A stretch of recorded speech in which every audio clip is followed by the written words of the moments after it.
acetábulo interior es por donde sale el ligamento que une al hueso con el ilíaco, pero no es un ligamento que soporte la carga ni el peso del cuerpo. Es un ligamento nada más de tipo vascular. Por ahí entran las arterias y los nervios a la cabeza del fémur.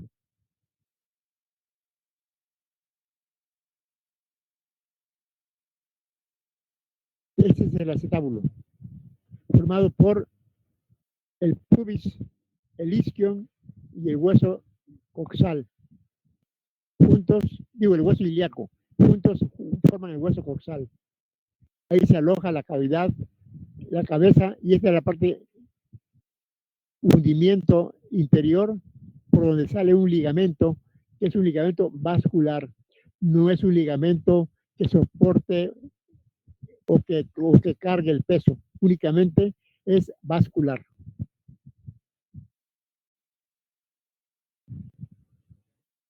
El hueso coxal, el isquion es la parte inferior, es la parte que apoyamos cuando nos sentamos, es la parte que se apoya en el asiento, ese es el isquion. Arriba el pubis al frente y a los lados el ilíaco. A ver, Mireya, ¿qué tal Mireya? Lee el hueso coxal. Hueso coxal, isquion.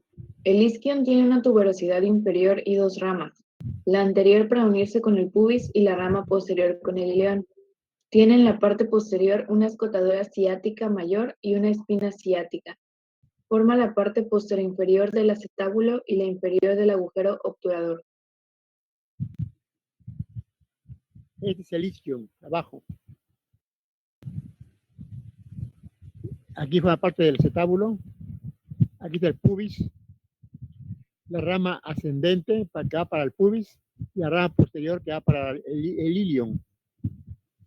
Y aquí la escotadura ciática, por donde sale el nervio ciático, junto con el músculo piramidal. Las hipertrofias del músculo piramidal comprimen al nervio ciático. Se puede confundir esto con una compresión por una hernia de disco.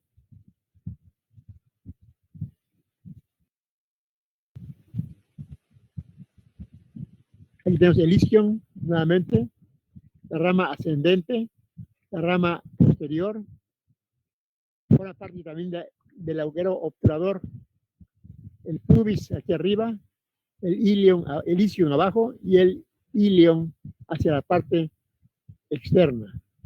Y aquí el acetábulo. La escotadura ciática, la mayor y la menor.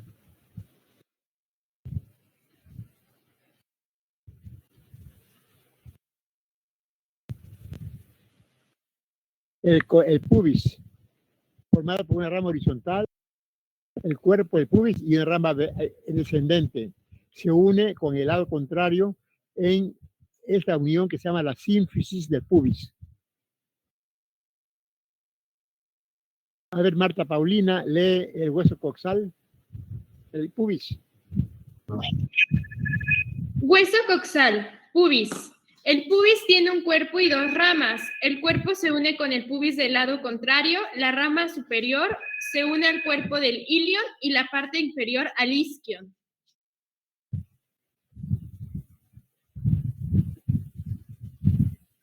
El ilion, que es la parte más grande, es la parte ya de la que forma la parte grande y amplia del ilíaco.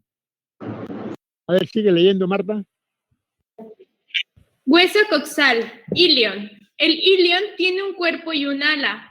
El cuerpo se une al pubis y al isquion. El ala del ilion es plana y tiene una cara interna y una externa y tiene 4 espinas ilíacas: antero superior, antero inferior, postero superior y postero inferior. Las espinas son esta y esta. Son las espinas ilíacas antero superior, postero superior, antero inferior y postero inferior. Aquí en la postero inferior se inserta el músculo recto del pubis, del cuádriceps, el músculo del el hueso más largo del cuádriceps, un vasto interno, un vasto externo, el hueso que está en medio, que es el vasto intermedio, y el recto inferior, que se inserta aquí en la parte inferior en la espina ilíaca anteroinferior. En la espina ilíaca anterosuperior se inserta el ligamento de falopio o arco de Pupart, que va de la espina ilíaca anterosuperior a la espina del pubis, aquí, limitando por debajo la entrada del abdomen hacia el miembro inferior.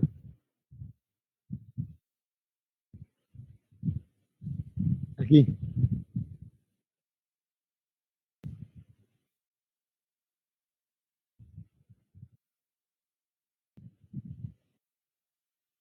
A ver, Josué, lee el hueso coxal en conjunto. El hueso ilíaco, el hueso pubis y el hueso isquion, el acetábulo. Espina ilíaca anterosuperior, espina ilíaca anteroinferior, póstero superior y póstero inferior aquí.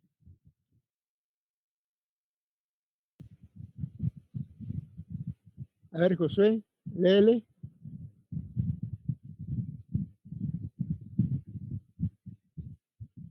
Marta Paulina. Los huesos coxales están articulados. Los huesos coxales están articulados entre sí por delante por la sínfisis del pubis, articulación cartilaginosa secundaria, que es una articulación semimóvil y con una formación cartilaginosa denominada disco interpúbico. Dorsalmente articulan con el sacro, sinovial plana y fibrosa sindesmosis, y cada uno articula con el fémur en el acetábulo sinoval esferoidea. El coxal, el sacro y el coxis forman una estructura denominada pelvis ósea, la cual se describirá posteriormente. Para su estudio, en el coxal se describen dos caras, lateral y medial, 4 márgenes, superior, ventral, inferior y posterior, y 4 ángulos, anterosuperior, anteromedial o anteroinferior, posterior y posterior superior. Entonces, es de la pelvis, la parte de aquí, en esta línea, que se llama línea innominada, limita a la parte de arriba, que se llama la pelvis mayor, y la parte de abajo es la pelvis menor. Pelvis mayor y pelvis menor.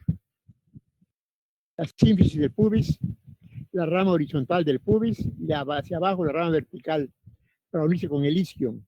Así. Este es el isquion, su rama ascendente con el pubis y la rama posterior con el ilíaco. Y aquí se forma la escotadura ciática mayor y la escotadura ciática menor. El acetábulo. Las espiras ilíacas antero superior, antero inferior, póstero superior y póstero inferior.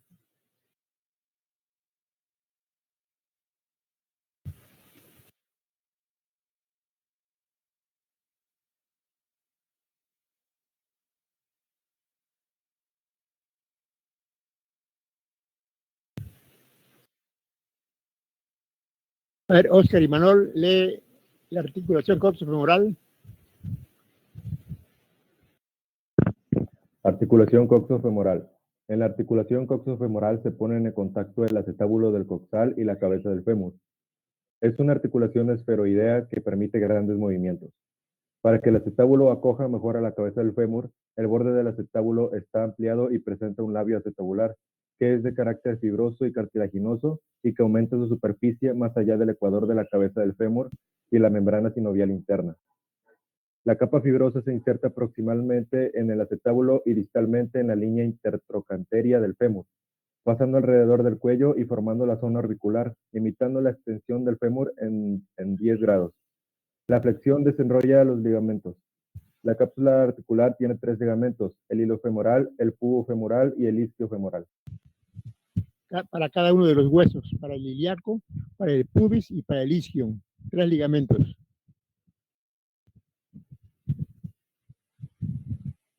aquí tenemos nuevamente el aspecto de la pelvis, el pubis, el isquion abajo, el ilion arriba, el más grande, y el conjunto, el hueso coxal, agujeros obturadores, donde hay una membrana que se llama membrana obturatriz, y músculos por delante y músculos por detrás.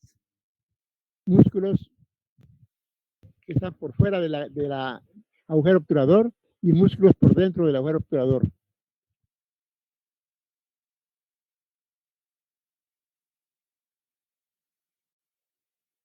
Aquí está la cavidad del acetábulo aumentada por esa cápsula que prácticamente abraza completamente a la cabeza del fémur. Un ligamento alrededor del acetábulo para atrapar mayormente a la cabeza del fémur. En el hombro vimos que la cavidad glenoidea es muy plana, casi no atrapa a la cabeza del húmero. Ahí los que refuerzan el atrapamiento es el llamado manguito rotador, que está formado por los huesos subescapular, supraespinoso, infraespinoso y redondo menor, que son los que forman un atrapamiento alrededor de la cabeza del fémur, del húmero, para que no se salga de la cavidad. Aquí es esta cápsula y desde luego también hay músculos que le dan reforzamiento a esa para que no se salga el fémur, la cabeza del acetábulo.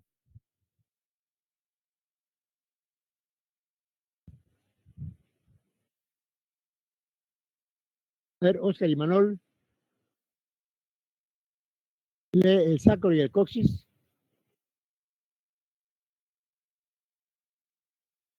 Sacro y coxis. El sacro, hueso de forma triangular formado por 5 vértebras fusionadas, tiene un conducto sacro, prolongación del conducto vertebral. Contiene el haz de fibras nerviosas denominado cauda equina. La cara lateral en forma de oreja forma la articulación sacroiliaca. El coxis es un pequeño hueso de forma triangular formado por 4 vértebras rudimentarias. Tiene forma cóncava hacia adelante. El sacro y el coxis se verán con detalle al estirar la pelvis.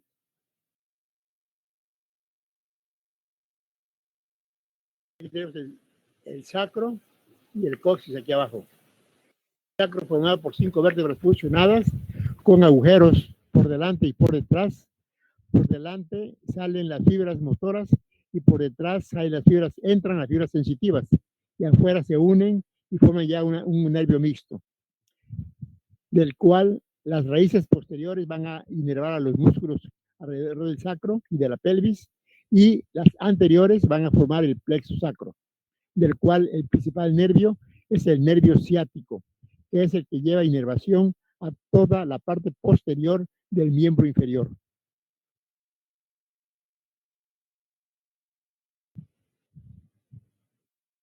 Es el acetábulo, la unión de la quinta lumbar con la primera sacra. Hace aquí un ángulo, es el acetábulo.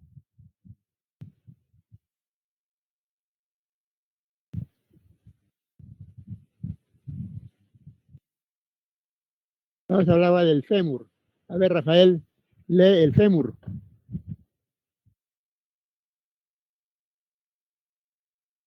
El fémur es el hueso más largo del cuerpo. Está formado por una diáfisis y 2 epífisis. El extremo superior consta de una cabeza, cuello anatómico y 2 trocánteres, mayor y menor.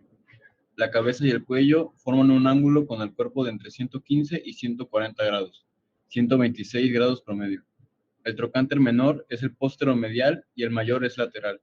Entre el cuello y los trocánteres se encuentra una cresta, la línea intertrocanteria, que se continúa con la línea espiral. El cuerpo es ligeramente redondeado y curvado, convexo, anteriormente. La extremidad inferior termina en 2 cóndilos, lateral y medial, que se articulan con los 2 cóndilos tibiales mediante meniscos. La parte de arriba se parece a la parte de arriba del húmero. Una cabeza, un cuello anatómico y 2 trocánteres. Nada más que el trocánter en el miembro superior está, el trocánter menor, que es el troquín, está por delante y el trocánter mayor está a un lado. En el fémur es diferente. el trocánter mayor está a un lado y el trocánter menor está por detrás. La diferencia entre arriba y abajo es que arriba el troquín o trocánter menor está por delante y abajo en la pierna, en el muslo, el trocánter mayor está por un lado y el trocánter menor está por detrás. Los trocánteres son salientes del hueso para que de allí se agarren muchos músculos, para que tenga fuerza esa parte gruesa del hueso donde se insertan los músculos. A diferencia del húmero, que entre el trocánter mayor y el menor hay un surco, aquí hay una cresta. En el surco pasa arriba en el hombro, pasa el tendón del vasto mayor del bíceps para insertarse en el borde superior de la cavidad glenoidea. Y además se insertan 3 músculos, en el borde anterior el pectoral, en el fondo el dorsal ancho y en el borde posterior el redondo mayor. Aquí hay una cresta en el fémur. Hay una cresta que también sirve para que se inserten músculos. A ver, síguele, Rafael. Ya no se alcanza a ver la parte de abajo. A ver, síguele aquí con esta, con la cara posterior.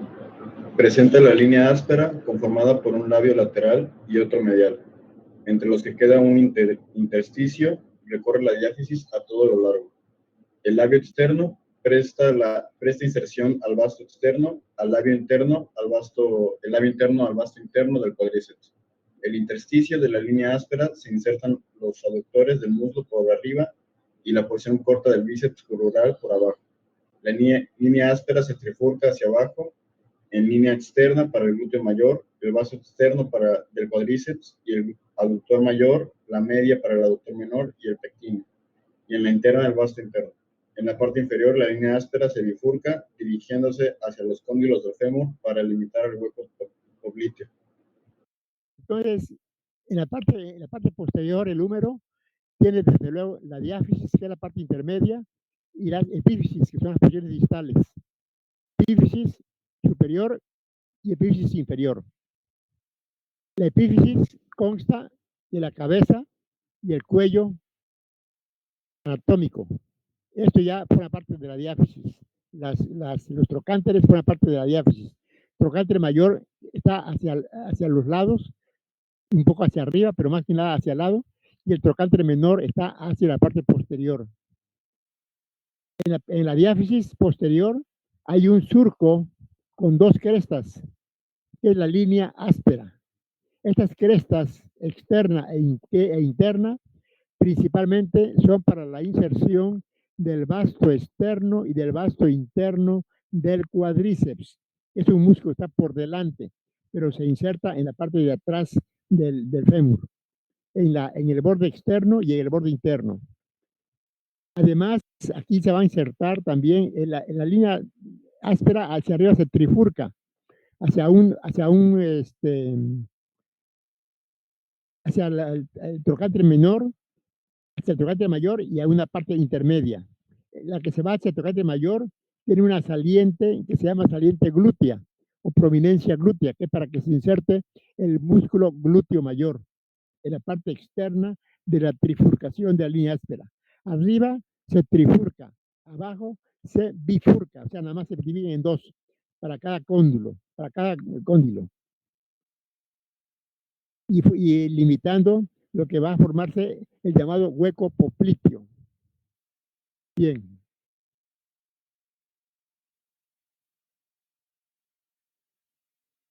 Aquí tenemos un esquema nuevamente de la línea áspera.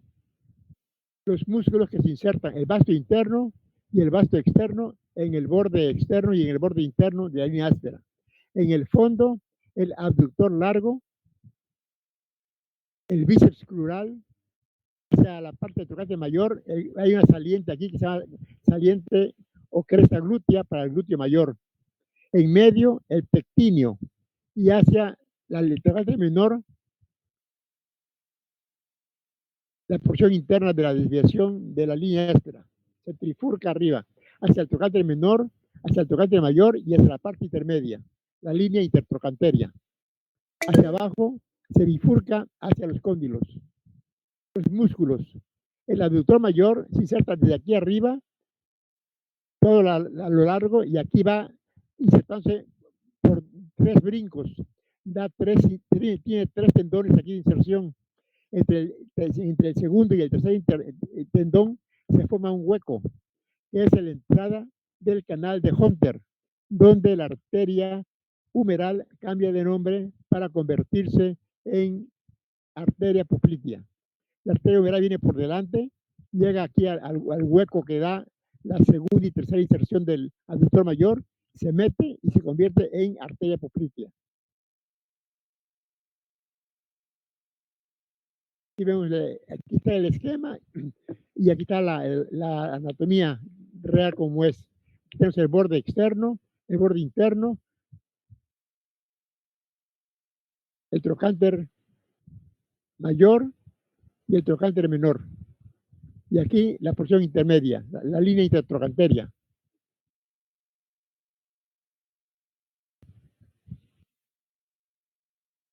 Vamos a ver ahora la rodilla. A ver, Charitín, Lisette, lee la rodilla. Rodilla, rótula. La rótula, patela de rótula ruedecilla, es un hueso de la pierna, siendo el sesameo debido a que está envuelto por el tendón distal del cuádriceps crural, más grande del cuerpo humano. Se encuentra uno en cada rodilla y es un movimiento constante. Es corto, esponjoso, en forma de triángulo curvilíneo en 2 caras, anterior y posterior, una base, un vértice y 2 bordes laterales.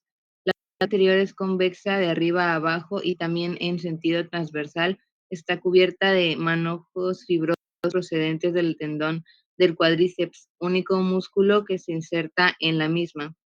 La separa de la piel una bolsa serosa llamada bolsa prerotuliana. La cara posterior tiene 2 partes, la parte inferior rugosa próxima al paquete adiposo y la parte superior lisa dividida en 2 facetas para cada cóndilo del fémur. La base superior presta inserción en su mitad anterior al tendón del cuádriceps y un vértice inferior donde se inserta el tendón rotuliano. En la parte de arriba dice que la rótula es un hueso que aparece constantemente. ¿Por qué hace esta aclaración? Porque la rótula se considera un hueso sesamoideo. Son huesos que no tienen articulación con ningún hueso, sino que son simplemente para que se inserten los tendones de los músculos, pero no tienen una función realmente del hueso. En los pies puede haber o puede no haber huesos sesamoideos, pero la rótula, a pesar de que se considera como hueso sesamoideo, es así, siempre existe. Su borde superior sirve para que se inserten los músculos del cuádriceps. Luego, los tendones y la poneurosis se prolonga por delante de la rodilla y por detrás, por debajo, forman el tendón rotuliano que se va a insertar en la tuberosidad anterior de la tibia. Tuberosidad anterior de la tibia.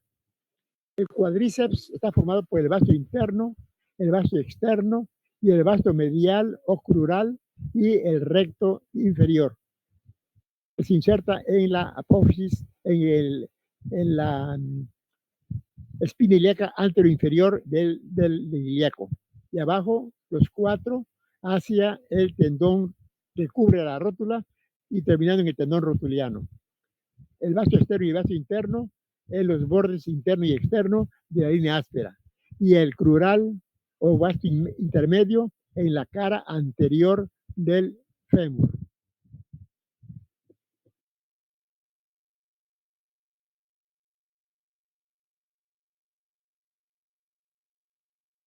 Seguimos leyendo la rótula. A ver, Valentín, sigue leyendo la rodilla.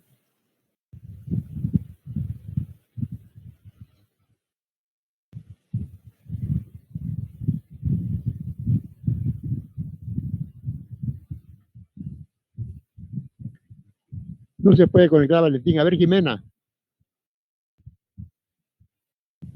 Aunque la rodilla puede parecer una articulación sencilla, es en realidad una de las articulaciones más complicadas del cuerpo y es la articulación más propensa a resultar lesionada en alguna etapa de su vida. La articulación de la rodilla está compuesta de huesos que soportan la rodilla y proporcionan la estructura rígida, músculos, que son los que mueven la articulación, ligamentos, que sujetan todo el conjunto y lo estabilizan, y cartílago, que protege la articulación y permite que los huesos se deslicen libremente uno sobre otro.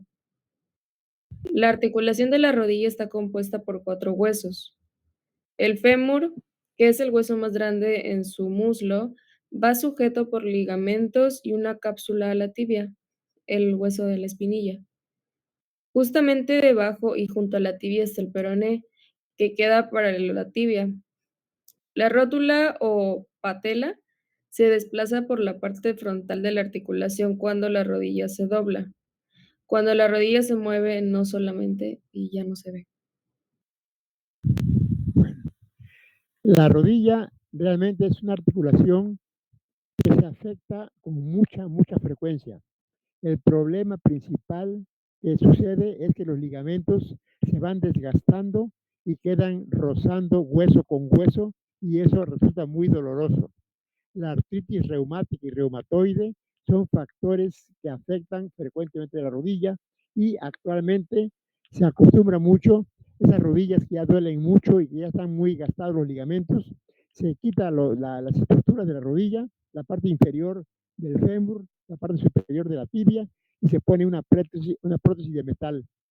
Las rodillas artificiales actualmente son muy frecuentes y con frecuencia ve uno enfermos que las usan aparentemente con normalidad, por lo menos ya sin dolor.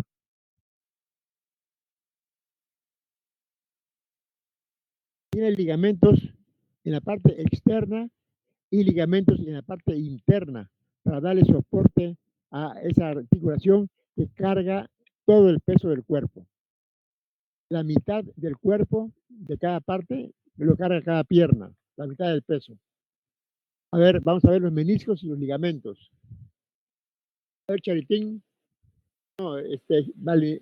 Jimena, lee la rodilla, los meniscos y ligamentos. Es una articulación sinovial formada por 3 elementos: las 2 articulaciones femorotibiales y la femororotuliana. El peroné no participa en esta articulación. Es una articulación inestable que se mantiene gracias a los potentes músculos que la integran. La cápsula articular tiene una porción fibrosa y una capsular.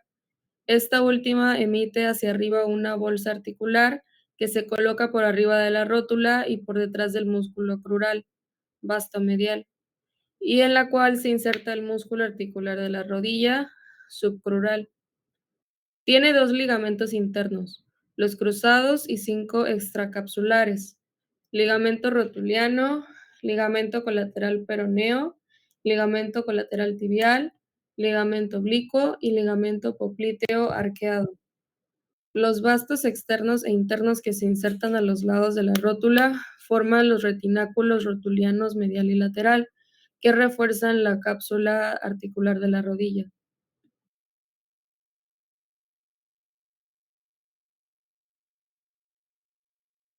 A ver, Alondra, lee los meniscos de la rodilla.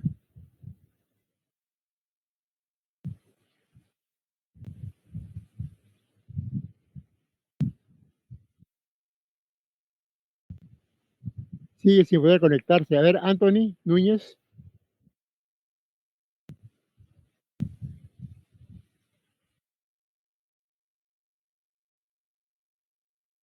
Ilish Vladimir. Los meniscos tienen forma de cuarto de luna. El borde cóncavo mira hacia la parte central. Además, tienen forma de cuña y son más gruesos externamente que internamente. Están fuertemente fijados a la tibia. Existen ligamentos que unen ambos meniscos con las áreas intercondilias de la tibia. El menisco lateral caudalmente se encuentra unido al fémur mediante el ligamento menisco femoral, que une la parte caudal del menisco a la fosa intercondilia del fémur. La presencia de meniscos facilita que las superficies articulares sean coincidentes. y más suaves. Cuando los meniscos se gastan y uno mueve la rodilla, se siente como raspa hueso con hueso. Y eso es muy doloroso.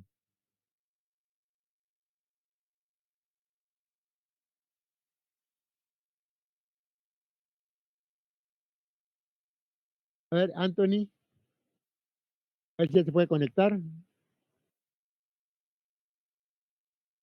Sigue sin conexión. Josué, Jerónimo.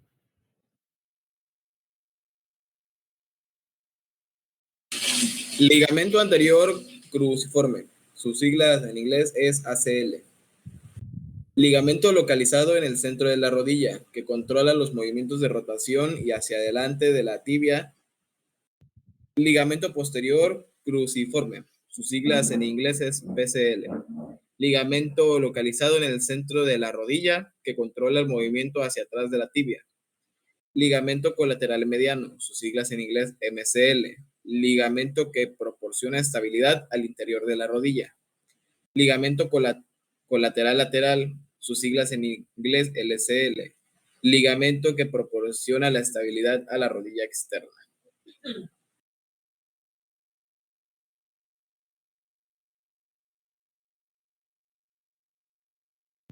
Aquí vemos una radiografía de la rodilla. Aquí vemos el fémur, aquí las mesetas de la tibia, las dos mesetas. Aquí vemos los dos cóndilos y las mesetas de la tibia. Aquí la superficie en resonancia. Vemos aquí las superficies articulares en cortes axiales.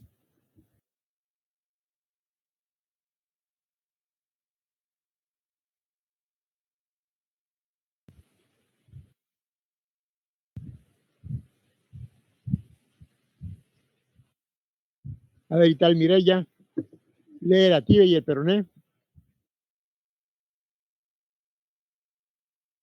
Tibia. Se articula por arriba con los cóndilos femorales, para lo cual presenta dos epicóndilos, uno medial ligeramente cóncavo y uno lateral ligeramente convexo. Entre ambos, dos tubérculos intercondíleos, uno medial y uno lateral, que encajan en la fosa intercondílea del fémur. En el cóndilo lateral también existe una carrilla articular para el peroné. El cuerpo tiene forma triangular con un borde anterior y dos posteriores. El anterior en la parte superior es prominente, el tubérculo tibial para la inserción del tendón rotuliano. En la parte interna tiene otro tubérculo tibial anteromedial, HERDI, para la inserción de los músculos de la pata de ganso. En la porción lateral se encuentra el borde interóseo para la membrana interósea.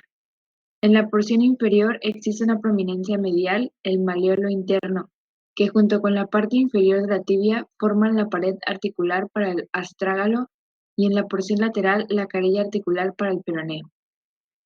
En la parte superior de la cara posterior la línea del soleo y el agujero nutricio.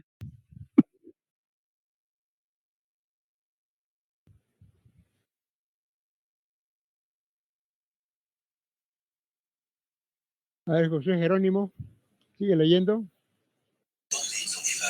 Colocado lateralmente y un poco por detrás de la tibia, se articula con ella mediante sindesmosis y se une firmemente. Este es el peroné.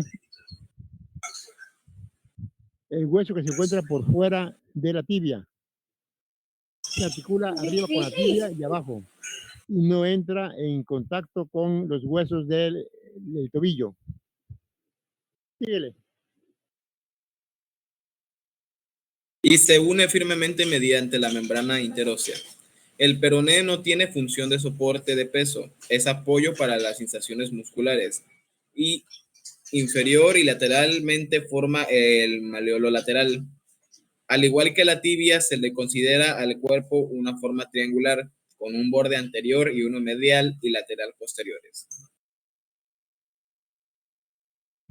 El borde anterior y atrás uno medial y otro externo. Interno y externo por atrás y un anterior. 3 bordes.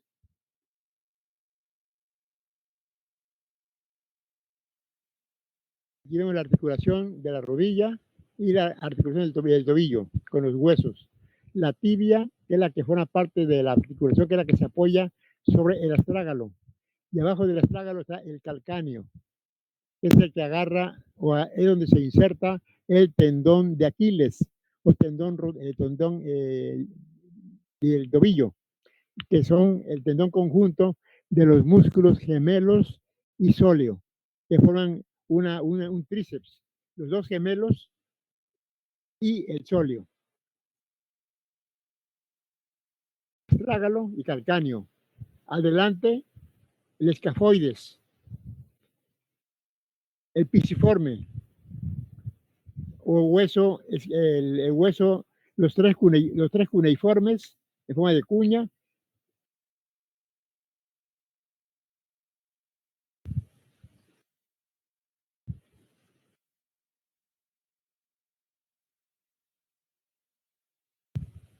El tarso, formado por 7 huesos.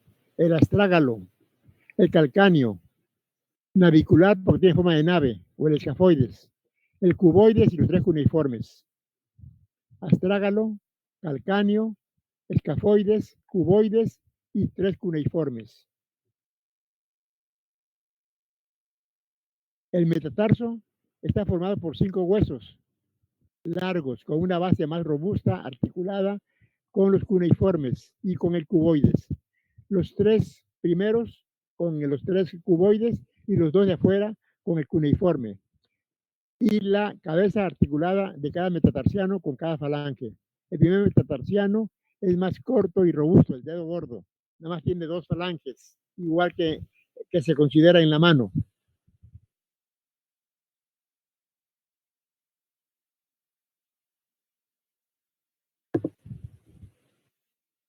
A ver, Oscar Imanol lee el tarso. Tarso. El astrálago tiene cuerpo, cuello y cabeza. La superficie superior o tróclea queda articulada con la tibia y los malleolos. Hacia abajo su cuerpo se apoya en el calcáneo y con la cabeza hacia adelante se articula con el navicular o escafoides. No tiene ninguna inserción muscular ni tendinosa. El calcáneo es el hueso más largo y fuerte del pie. Se articula hacia arriba con el astrálago y hacia adelante con el cuboides. Lateralmente tiene la tróclea peronea. El navicular o escafoides es un hueso en forma de barco que se articula por delante con los 3 cuboides. Medialmente tiene la tuberosidad navicular. Lateralmente se articula con el cuboides. El cuboides es el hueso más lateral. Tiene una tuberosidad y un surco para el tendón del músculo peroneo largo. Se articula por detrás con el calcáneo y por delante con los metatarsianos cuarto y quinto. Los cuneiformes son el medial, el intermedio y el lateral. Por delante se articulan con los metatarsianos primero, segundo y tercero, respectivamente. Cuneiformes, con los 3 cuneiformes, con los 3 primeros dedos del dedo del primero, segundo y tercero. Y el cuarto y el quinto lo hacen con el que tiene forma de cuña.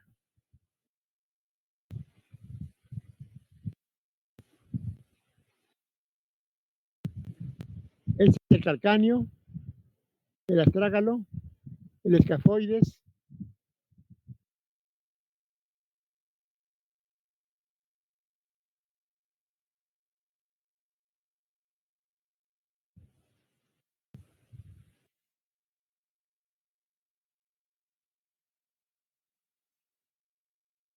cuboides y los cuneiformes. Este es el dedo gordo, el dedo interno, con el primero, segundo y tercero, con los 3 primeros metatarsianos. Y los 2 con el cuboides, el cual se articula hacia atrás con el calcáneo.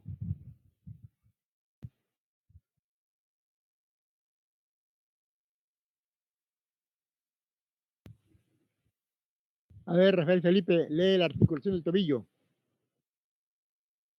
Articulación del tobillo. La cápsula articular envuelve la articulación creando un espacio cerrado y ayuda a los ligamentos en su misión estabilizadora. Ligamento lateral externo. Partiendo de la punta del malleolo externo, se divide en 3 fascículos: peroneo astragalino posterior, peroneo calcáneo y peroneo astragalino anterior.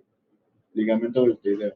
Parte de la punta del malleolo interno y sujeta la cara interna del tobillo. Ligamento sindesmal. Amarra la porción más distal de la tibia y el peroneo. En la parte posterior, el tibio peroneo posterior y el ligamento transverso.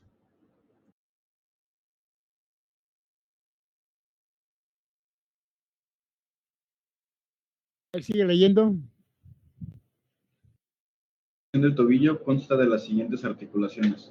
Tibio peroneo tarsiano. La tibia y el peroneo están unidos por potentes ligamentos que impiden su separación, aunque permiten cierta movilidad pasiva. El astrágalo queda encerrado en estas paredes, la tibial por medial y el malleolo peroneo por lateral, de tal manera que solo se le permite un grado de libertad de movimiento, flexoextensión. Articulación calcáneo-astragalina. Se distinguen dos articulaciones, la posterior, la más grande, que articula ambos cuerpos óseos, la subastragalina anterior, que articula la apófisis anterior del calcáneo sustentaculutali, con el cuello y la cabeza del astrágalo. Articulación astrágalo-escafoidea. Esta articulación forma una semicircunferencia prolongada por la cápsula y los ligamentos de refuerzo. La cabeza del astrágalo es un segmento de esfera que se corresponde perfectamente con la concavidad del escafoides. A ver, Charitín, sigue leyendo.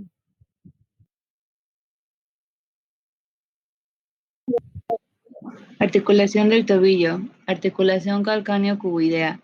Es una articulación plana, una línea imaginaria que se prolonga por la articulación calcáneo-cuboidea y sigue por la articulación astragalo-escafoidea, describiendo una doble curva en forma de S muy alargada que se denomina generalmente articulación de Chopard. Articulación escafocuneana. El escafoide se articula por delante con la primera, segunda y tercera cuña. Articulación cubocuneana. Articula el cuboides con el quinto y cuarto metatarsiano y la tercera cuña. Articulación tarso-metatarsiana. La línea imaginaria que resulta de unir las líneas articulares de las articulaciones cuneo-metatarsiana y cuboideo-metatarsiana se denomina articulación de Lisfranc. Es el límite del medio con antepié. Las articulaciones de Chopard y de Lisfranc eran articulaciones que se empleaban para hacer amputaciones del pie cuando había gangrena o cuando había algún problema tumoral. Entonces aprovechaban la separación de los huesos para ahí meter el cuchillo y separar rápidamente el pedazo de pie que le querían quitar al paciente. En esas épocas no había anestesia y había que ser muy rápidos para hacer ese tipo de amputaciones. Se las hacían en 1 o 2 minutos.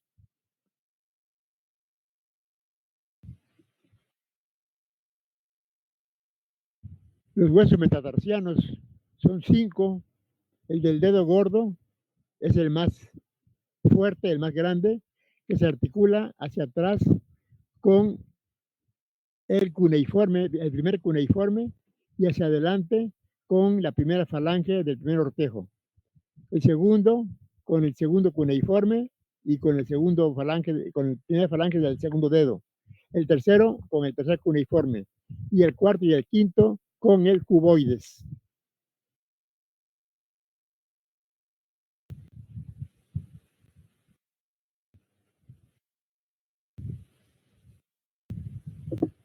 Articulación metatarso-falángica. Esto es la pinza de un juanete, una angulación entre el metatarso, entre el hueso del tarso y la primera falange del dedo gordo. Aquí frecuentemente hay huesos sesamoideos. A ver, articulación metatarso-falángica, lee Isis Aranza.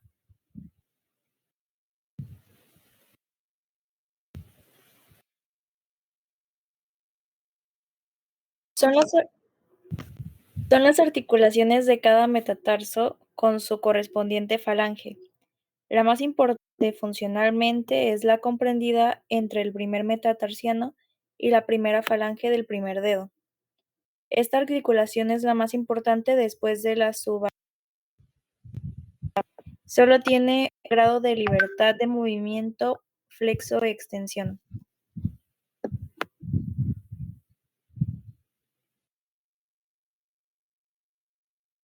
A ver, Isis Aranza, lee los dedos de los pies, los huesos de los sortejos. El primer dedo nada más tiene 2 falanges y los demás tienen 3 falanges. Los se denominan falanges. Son huesos largos en número de 3 para cada dedo, excepto el gordo que tiene solo 2, denominados falange 1, 2 y 3, o falange proximal, falange medial y constan de un cuerpo y 2 extremos, anterior y posterior, particulares ambos en las falanges 1 y 2 y solo el posterior en la falange 3.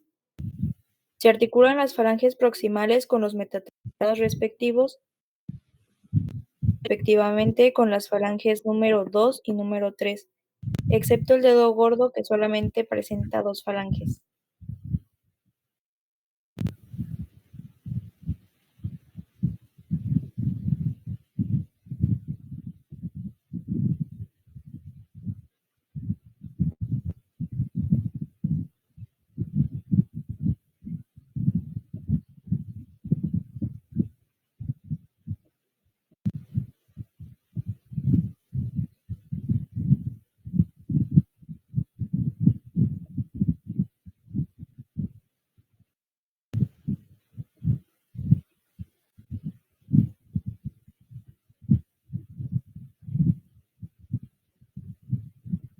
A ver, las articulaciones de los sortejos. A ver, Ilish, lee los dedos del pie, las articulaciones. Articulaciones de los sortejos, articulaciones interfalángicas. Se trata de articulaciones del tipo trocleartrosis, cuyas posibilidades de movimiento son flexión y extensión, sobre todo en el primer ortejo. Los movimientos de la lateralidad son limitados. Vamos a descansar 5 minutos para ver los músculos del miembro inferior. Músculos del miembro inferior. Descansen 5 minutos.